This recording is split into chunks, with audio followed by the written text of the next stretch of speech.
কেনেকুৱা লাগিছে ঘৰলৈ আহি?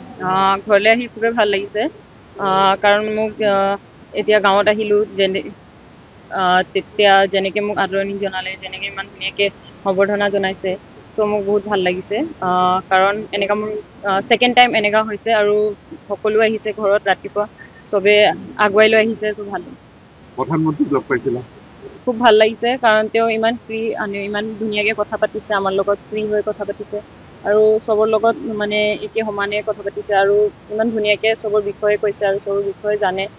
সৰু সৰু কথাও ন'টিচ কৰিছে ছাৰে আমি কেনেকৈ থাকোঁ কি কৰোঁ, ত' সেইটো কাৰণে বহুত ভাল লাগিছে আৰু ছাৰে বহুতখিনি কথা আমাক বুজাইছে, শিকাইছে কিছুমান কথা, ত' সেইটো কথা ফ'ল' কৰিব কৈছে, ত' মই নিশ্চয় ফ'ল' আৰু এতিয়া ৱৰ্ল্ড কাপ যেতিয়া চেম্পিয়ন হৈ আহিছোঁ, এতিয়া সেইটো মই মেইনটেইন কৰি থ'ব বিচাৰোঁ কাৰণ এতিয়া আমাক চাই আৰু বহুত ল'ৰা ছোৱালী আগবাঢ়ি আহিছে। বহুত ভাল লাগিছে, বহুত আনন্দিত, খেল চাই ভাল লাগিছে, চবৰ খেলুৱৈকেইটাৰ মাক দেউতাকক লগ পাইছোঁ, কথা পাতিছোঁ, ভাল লাগিছে।